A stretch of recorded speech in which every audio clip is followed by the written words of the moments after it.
సేమియా పాయసం తయారీ విధానం చూద్దాం. ముందుగా స్టవ్ ఆన్ చేసి ప్యాన్ పెట్టుకొని 2 టేబుల్ స్పూన్ వరకు నెయ్యి వేసుకొని నెయ్యి హీట్ ఎక్కాక జీడిపప్పు, బాదం పప్పు, కిస్మిస్ వేసి గోల్డెన్ కలర్ వచ్చేంత వరకు ఫ్రై చేసుకొని వేరొక బౌల్లోకి తీసుకోవాలి.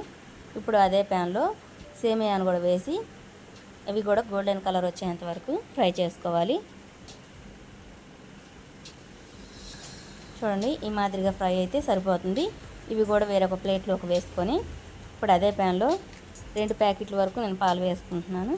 2 ప్యాకెట్ల వరకు పాలు వేసి అవి పొంగు రాగానే వెంటనే సేమియా వేసి ఉడికించుకోవాలి. మూత పెట్టేసి సేమియా కాస్త ఉడికే వరకు ఉడికించుకోవాలి. చూడండి, ఇప్పుడు సేమియా ఉడికాయి. 1 కప్పు వరకు షుగర్ వేసి మరొకసారి కలుపుకొని మూత పెట్టి ఒక 5 నిమిషాలు మగ్గించుకొని యాలకుల పొడి కూడా వేసుకోవాలి. 1/2 టీ స్పూన్ యాలకుల పొడి వేసి ముందుగా మనం ఫ్రై చేసుకున్న డ్రై ఫ్రూట్స్ వేసి మరొకసారి కలుపుకోవాలి. అంతే, సేమియా పాయసం రెడీ.